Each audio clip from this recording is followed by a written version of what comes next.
ವಿಜಯಪುರ ಆಸ್ಪತ್ರೆಯಲ್ಲಿ ಸಿಸೇರಿಯನ್ ಸಮಸ್ಯೆ ಪ್ರಕರಣದ ಬಗ್ಗೆ ನ್ಯೂಸ್ 18 ನಲ್ಲಿ ನಾವು ವರದಿಯನ್ನ ಟೆಲಿಕಾಸ್ಟ್ ಮಾಡಿದ್ವಿ. ಮತ್ತೆ ಮೂವರು ಬಾಣಂತಿಯರಿಗೆ ಹೊಲಿಗೆ ಬಿಚ್ಚಿದಂತ ಸಮಸ್ಯೆ ಆಗಿದೆ. ನಿನ್ನೆಯಿಂದ ಸುಮಾರು 30 ಜನರಿಗೆ ಅಂದ್ರೆ ಬಾಣಂತಿಯರಿಗೆ ಈ ತರ ಹೊಲಿಗೆ ಬಿಚ್ಚಿಕೊಂಡಿದೆ, ಸಮಸ್ಯೆಗಳಾಗ್ತಾ ಇದೆ. ಕೆಲವರಿಗೆ ಪಸ್ ಆಗಿದೆ. ಅಲ್ಲಿ ಅವ್ರು ಹೇಳ್ತಿರೋದೇನು ಅಂದ್ರೆ ಅಲ್ಲಿ ಪ್ರಾಪರ್ ಆಗಿ ಅಲ್ಲೇ ಇರುವಂತ ಸ್ಟಾಫ್ಗಳು ಇದನ್ನ ಮಾಡ್ತಾ ಇಲ್ಲ. ಟ್ರೈನಿಂಗ್ ಅಂತ ಯಾರು ಬರ್ತಾರೆ ಸ್ಟೂಡೆಂಟ್ಸ್ ಅವ್ರ ಹತ್ರ ಮಾಡಿಸ್ತಾ ಇದ್ದಾರೆ ಸ್ಟಿಚಸ್ನ. ಅದಕ್ಕೆ ಹಿಂಗಾಗ್ತಿದೆ. ಹೆಣ್ಣು ಮಕ್ಕಳ ಗೋಳಾಟವನ್ನ ಕಂಡು ಪೋಷಕರು ಕಣ್ಣೀರು ಹಾಕ್ತಾ ಇದ್ದಾರೆ. ಜಿಲ್ಲಾ ಆಸ್ಪತ್ರೆಯಲ್ಲಿ ಮಕ್ಕಳ ಸ್ಥಿತಿ ಕಂಡು ಕಣ್ಣೀರು ಹಾಕ್ತಿದ್ದಾರೆ. ನಡೆಯೋಕ್ಕೂ ಆಗಲ್ಲ ಪಾಪ ಆ ಟೈಮ್ನಲ್ಲಿ ಬಾಣಂತಿಯರಿಗೆ. ಅದ್ರ ಮೇಲೆ ಇಂಥ ಕಾಂಪ್ಲಿಕೇಶನ್ಸ್ಗಳಾದ್ರೆ ಹೆಂಗೆ ತಡ್ಕೊಳ್ಳೋದು? ಅದನ್ನ ಮಗುವಿನ ಜೊತೆಗೆ ತಾಯಿಯನ್ನು ನಾವು ನೋಡ್ಕೊಳ್ಬೇಕಾದ ಪರಿಸ್ಥಿತಿ ಬಂದ್ಬಿಟ್ಟಿದೆ ಅಂತ ಪೋಷಕರು ಪಾಪ ಕಣ್ಣೀರನ್ನ ಹಾಕ್ತಾ ಇದ್ದಾರೆ. ಒಂದಿನ ಈಗ ಒಂದೊಮ್ಮಲಿಗೆ ನೀನ್ ಚಾಲ್ ಮಾಡಿ ಊರಿಗೆ ಬಿಡ್ತೇವೆ ಮ್ಯಾಲೆ ಹೊಡೆದ್ರಿಂದ ತಳಗಿ ನೋಡಕ್ ಕಳ್ಸಾರ. ಈಗಿದ್ರೆ ಮುಂಜಾನೆ ಎದ್ದು ಹಿಂಗೆ ಹೇಳ್ತಾರ, ಬಡವ್ರ ಬಂದಿರ್ತಾರ.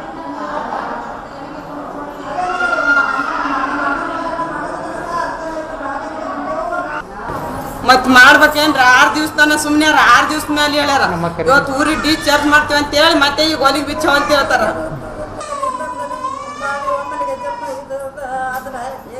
ಮುರ್ಚಿ ಹೋಗಿ ಅದಾಗಿ ಬಿದ್ದಿದ್ದಳು. ನಾವ್ ಇನ್ನ ಬರ್ತಾರ್ರಿ, ನೋಡ್ತಾರ. ಏನಿಲ್ಲಮ್ಮ ಆರಾಮಿದೆ, ಏನಿಲ್ಲಮ್ಮ ಆರಾಮಿದೆ ಅಂತ ವಿಚಾರ ಮಾಡ್ಯಾರ.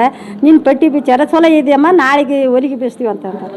ಇವತ್ತಿದ್ರು ಹೊಲಿಗೆ ಬಿಚ್ಚಾಕ ನಾವು ಚಂದ ಇದೀವಲ್ಲ ಅಂತ ಶಿಸ್ತಿನ ಅನ್ಕೊತ ಬಂದಿರು. ಒಮ್ಮಲಿಗೆ ಹೊಲಿಗೆ ಬಿಚ್ಚಾಕ ಹೋಗಿ ಗೇಸಿ ಎಲ್ಲ ಹೊಲಿಗೆ ನೀನು ಕಲಾಸ್ ಅಂತ ಹೇಳ್ಬಿಟ್ಟನ್ರಿ ಡಾಕ್ಟರ್ ಸಾಹೇಬ್ರು. ನನ್ನ ಮಗಳ ಮುಂದೆ ಅಂತ ಗೇಸಿ ಅಲ್ಲೇ ಇದಾಗಿಬಿಟ್ಟು ನನಗೆ ಹೊಲಿಗೆ ಇದಾಗ್ಯದಂತ ಎಲ್ಲ ನನ್ನ ಹೊಟ್ಟೆ ಇದಾಗ್ಯದ ಅಂತ ಗೇಸಿ ಬಂದುಬಿಟ್ಟಾರ್ರಿ.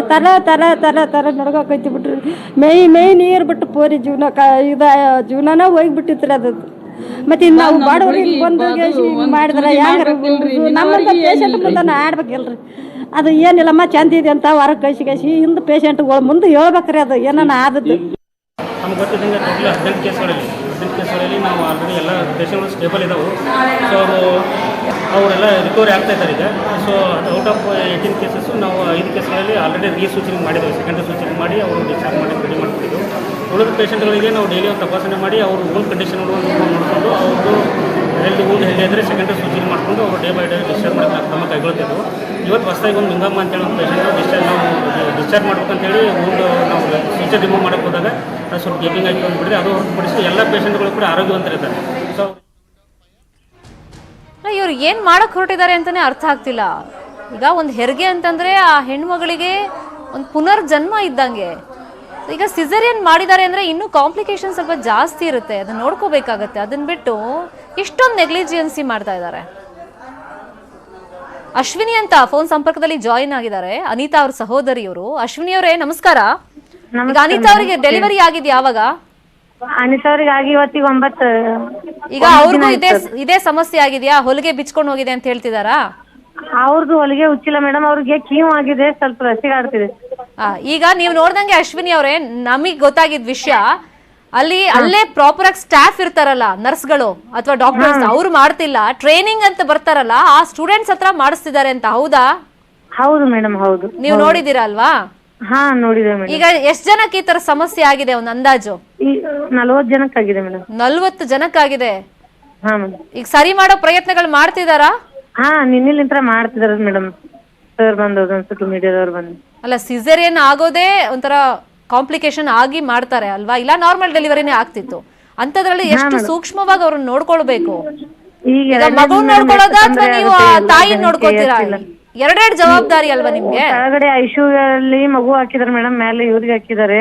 ಅಯ್ಯೋ, ಏನ್ ಮಾಡ್ಬೇಕು? ಒಬ್ರೇ ಓಡಾಡೋದು ಕಷ್ಟ ಆಗಿದೆ. ಅವ್ರು ನಾವ್ ಕೇಳಿದ್ರೆ ಯಾಕಂದ್ರೆ ಬೈತಾರ ಮೇಡಮ್ ನಮ್ಗೆ. ಮೊನ್ನೆ ನೈಟ್ 2 ಗಂಟೆ ನಮ್ ಕೂಡ ಜಗಳ ಮಾಡಿದಾರೆ ಮೇಡಮ್. ಪಾಪಗೆ ಮತ್ತ ನಿದ್ದಿಗಟ್ಟು ನಮ್ಗ ಸುಸ್ತಾಗುತ್ತಲ್ಲ ಮೇಡಮ್.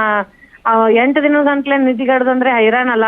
1 ತಾಸ್ ಲೇಟ್ ಆಗಿ ಹೋಗಿದ್ದಕ್ಕೆ ನಿಮ್ಗೆ ಕಾಮನ್ ಸೆನ್ಸ್ ಇಲ್ಲ, ನೀವೇನ್ UAP ಏನೋ ನಿಮ್ ಕರಿಯಾಕ್ ಬರ್ಬೇಕೇನಂತ ಬಾಯಿ ಬಂದಂಗ ಬೈತಿದಾರೆ ಮೇಡಮ್ ನಮ್ಗೆ. ನಿಮ್ಗೆ ವಾಪಸ್ ಬೈತಿದಾರೆ? ಹಾ, ನೀವೇನ್ UAP ಏನೋ ನಿಮ್ ಕರಿಯಾಕ್ ಬರಾಕ ನಿಮ್ಮ ಮಕ್ಕಳು ನಿಮ್ಗ ನೆನಪಿರಂಗಿಲ್ಲ ಏನ? ಅಷ್ಟ ನಿದ್ದಿಗೆಡಂಗಿತ್ತಂದ್ರ ಅಲ್ಲೇ ಇರ್ಬೇಕು ಮನಿಗೆ, ಇಲ್ಲಾಕ್ ಹಾಸ್ಪಿಟ್ಲಿಗೆ ಬರ್ಬೇಕು ಅಂತ ಬಾಯಿ ಬಂದಂಗ್ ಬೈತಾರ. ಹಡಿಬೇಕ್ಯಾಕ ನೀವು ಡೆಲಿವರಿ ಮಾಡಿ? ಅಲ್ಲ, ಅವ್ರಗಳ ನೆಟ್ ಕೆಲಸ ಮಾಡಿದಿದ್ರೆ ನೀವ್ ಯಾಕೆ ಈ ತರ ನಿದ್ದೆ ಬಿಟ್ಟು ಕಾಯ್ಬೇಕಿತ್ತು? 7 ದಿವಸ ಅಲ್ಲ? ನೀವು ನಾವು ಮಾಡೋರಲ್ಲೇನ್ ಡ್ಯೂಟಿ? ನೀವು ನಮ್ ಸಂಬಂಧ ಮಾಡ್ತೀರೇನ ಡ್ಯೂಟಿ? ನೀವು ಪಗಾರ ತಗೋತ್ರ ಮಾಡ್ತೀರಿ, ನೀವು ಹೋಗಿ ಹಗಲತ್ತರ ರೆಸ್ಟ್ ಮಾಡ್ತೀರಂದ್ರ ನೀ ಏನ್ ಅದನ್ನ ಹೇಳ್ತಿ ನನಗ, ನೀ ಹೇಳಿದ್ರ ನಾ ಕೇಳ್ತೀವನ, ನಿಂದ ಎಷ್ಟೈತಿ ಅಷ್ಟೇ ಮಾಡ್ಕೊಂಡ್ ನನಗೇನ್ ಹೇಳಕ್ ಬರ್ತಿ ಅಂತ ಹೆಂಗ್ ಬೇಕ್ ಹಂಗ್ ಬೈತಾರ ಮೇಡಮ್. ನನ್ ಮತ್ತೊಂದ್ ಪ್ರಶ್ನೆ, ಇವ್ರುಗಳು ಈ ತರ ಎಡವಟ್ ಮಾಡ್ಕೊಂಡು ಈಗ ಬೆಡ್ಗಳೆಲ್ಲ ಫಿಲಪ್ ಆಗಿದೆ, ಈಗೆಲ್ಲ ನಿಮ್ಮ ತಂಗಿದೆಲ್ಲ ಡಿಸ್ಚಾರ್ಜ್ ಆಗೋ ಟೈಮ್ ಆಕ್ಚುಲಿ ನೋಡಕ್ ಹೋದ್ರೆ ಅಲ್ವಾ, ಬಟ್ ಈ ತರ ಇವ್ರು ಇನ್ನೂ ಕಾಂಪ್ಲಿಕೇಶನ್ ಮಾಡಿಸ್ಕೊಂಡು ಉಳಿಸ್ಕೊಂಡಿದ್ದಾರೆ ಅಂದ್ರೆ ಈಗ ಮತ್ತೆ ಡೆಲಿವರಿ ಆದವ್ರನ್ನ ಸಿಸೇರಿಯನ್ ಆದವ್ರನ್ನ ಎಲ್ಲಿ ಮಲಗಿಸ್ತಾರಂತೆ? ಅದಕ್ಕೆಲ್ಲ ವ್ಯವಸ್ಥೆಗಳು ಇದೆಯಾ ಇಲ್ವಾ? ಇದಾವ ಮೇಡಮ್, ಆದ್ರೆ ಆಚೆ ಕಡೆ ಇನ್ನೊಂದು ವಾರ್ಡಲ್ಲಿ ಆಗ್ತಿದಾರೆ. ಇಲ್ಲಿ ಸಿಸರಿಂಗ್ ಆಗಿದೆ ಅಲ್ಲ ಮೇಡಮ್, ಇವತ್ತು 6 ಜನಕ್ಕೆ ಹುಚ್ಚಿದೆ, ಮತ್ತೆ ಹೊಲಿಗೆ ಸ್ಟಿಚ್ ಹುಚ್ಚಿದಾವ 6 ಜನಕ್ಕೆ ಇವತ್ತು. ಅಯ್ಯಯ್ಯೋ, ನಾವು ಇದು ಗಮನ ಸೆಳೆಯೋ ಪ್ರಯತ್ನ ಮಾಡ್ತಾ ಇದೀವಿ, ಎಚ್ಚೆತ್ಕೊಳ್ಬೇಕು. ಇಲ್ಲಾಂದ್ರೆ ನೋಡಿ, ಏನಾದ್ರೂ ಅನಾಹುತ ಆದ್ರೆ ಯಾರು ಜವಾಬ್ದಾರ ಆಗ್ತಾರೆ? ಒಂದ್ ನಂಬಿಕೆ ಇಟ್ಟು ಆಸ್ಪತ್ರೆಗೆ ಹೋಗಿರ್ತಾರೆ, ಇಂಥ ಪುನರ್ಜನ್ಮ ಅಂತ ಕರೀತಾರೆ ಹೆಣ್ಮಕ್ಳಿಗೆ ಒಂದ್ ಹೆರಿಗೆ ಆಗೋದು. ಇಂಥ ಟೈಮ್ನಲ್ಲಿ ತುಂಬಾ ಕೇರ್ಫುಲ್ ಆಗಿರ್ಬೇಕು. ದಯವಿಟ್ಟು ಸಂಬಂಧಪಟ್ಟವ್ರು ಎಚ್ಚೆತ್ಕೊಳ್ಬೇಕು, ಇದ್ರ ಕಡೆ ಗಮನ ಹರಿಸಬೇಕು. ಥ್ಯಾಂಕ್ ಯು ಅಶ್ವಿನಿ ಅವರೇ ಮಾತಾಡಿದಕ್ಕೆ. ಮತ್ತಷ್ಟು ಸುದ್ದಿ ನೋಡೋಣ ಬ್ರೇಕ್ ಆದ್ಮೇಲೆ.